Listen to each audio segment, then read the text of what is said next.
एक गांव में विवेक नाम का एक युवक अपनी माँ के साथ रहता था। उसकी माँ हमेशा उसकी शादी की चिंता में रहती थी। विवेक बेटा, अब तुम्हारी उम्र हो गई है, तुम कब शादी करोगे? मैंने कई लड़कियों के रिश्ते भी देख रखे। माँ, जब सही समय आएगा तब देखेंगे, अभी इन बातों में दिलचस्पी नहीं है। एक दिन विवेक जंगल के पास से गुजर रहा था। तभी उसने एक लड़की को पेड़ के नीचे बैठा देखा। वह लड़की रो रही थी। आप कौन हैं और यहाँ बैठकर क्यों रो रही हैं? मैं अनाथ हूँ, मेरे पास कोई घर नहीं है। विवेक उसकी ये सारी बातें सुनकर पिघल गया। आप मेरे साथ चलिए, मेरी माँ बहुत दयालु है, आप हमारे घर में रह सकती हैं। माँ, ये मुझे जंगल में मिली थी, ये बहुत रो रही थी, इसका इस दुनिया में कोई नहीं, तो मैं इन्हें अपने साथ घर ले आया। ठीक किया बेटा, इसे तुम अपना ही घर समझना। बेटी जाओ, अंदर जाओ। बेटा, यह लड़की तो बहुत अच्छी है, तुम्हें इस लड़की से शादी के लिए पूछना चाहिए। कुछ दिनों के बाद दोनों ने शादी कर ली। रात होते ही सौम्या और विवेक अपने कमरे में सो रहे थे। तभी सौम्या उठती है और घर से बाहर निकल जाती है और सीधे जंगल की तरफ जाने लगती है।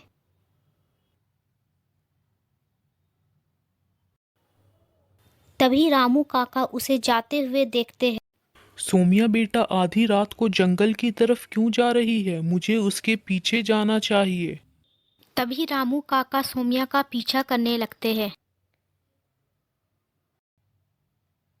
तभी सौम्या चलते चलते चुड़ैल के रूप में बदल जाती है और घने जंगल के अंदर चली जाती है। यह सब देखकर रामू काका की आंखें फटी की फटी रह गई। हे भगवान, यह सोमिया तो चुड़ैल निकली। तभी रामू काका भी घने जंगल के अंदर चले जाते हैं। ऐ शैतानों के देवता, मैं तुम्हें 4 बलि चढ़ा चुकी हूँ। अब बस 2 बलि चढ़ते ही मैं फिर बहुत शक्तिशाली हो जाऊंगी और अपना बदला पूरा कर पाऊंगी। मुझे अभी के अभी सोमिया का सच गांव वालों को और विवेक को बताना होगा। इतने में ही चुड़ैल ने रामू काका को देख लिया। रामू काका भागने लगे और चुड़ैल उनका पीछा करने लगी।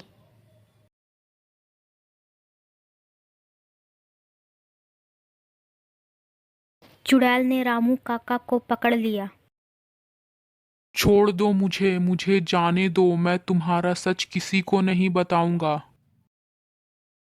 नहीं छोड़ूंगी तुझे, तुझे भी मरना होगा। इतना बोलते ही चुड़ैल ने रामू काका को मार दिया। अगले दिन गांव वालों को रामू काका का सर कटा हुआ लाश जंगल में दिखता है। अरे, ये तो रामू काका है, ये सब कैसे हो गया? हाँ भाई, ये तो रामू काका है, पता नहीं हमारे गांव में क्या हो रहा है। इसके बाद गांव वाले पूरे तरीके से डर गए और कोई भी रात में अपने घरों से बाहर नहीं निकलता था।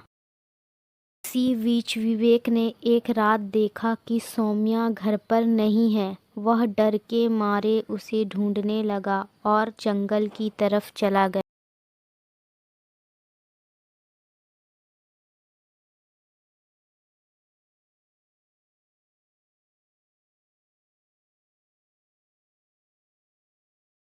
तभी विवेक ने देखा कि सौम्या ने एक आदमी को हवा में लटकाया हुआ है।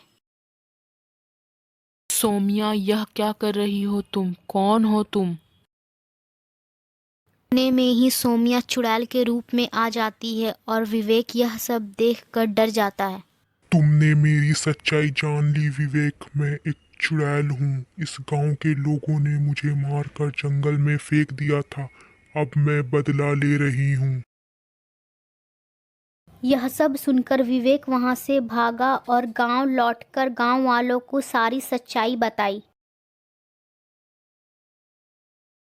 सोमिया चुड़ैल है, उसी ने रामू काका को मारा था, हमें उसे रोकना होगा, नहीं तो वह किसी को भी जिंदा नहीं छोड़ेगी। क्या सौम्या चुड़ैल है? उसी ने रामू काका को मारा है? क्या बेटा बहुत चुड़ैल है? अब तो हमारी मदद सिर्फ और सिर्फ तांत्रिक बाबा ही कर सकते। हाँ हाँ, चलो तांत्रिक बाबा के पास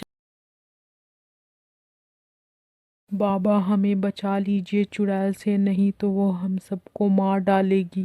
यह आत्मा बहुत ताकतवर है, हमें इसे खत्म करना होगा, नहीं तो यह पूरे गांव को खत्म कर देगी।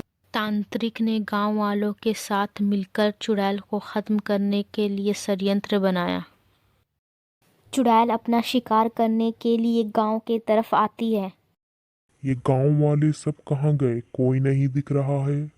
लेकिन कौन बचाएगा इनको मेरे से? सबको मरना होगा, सबको।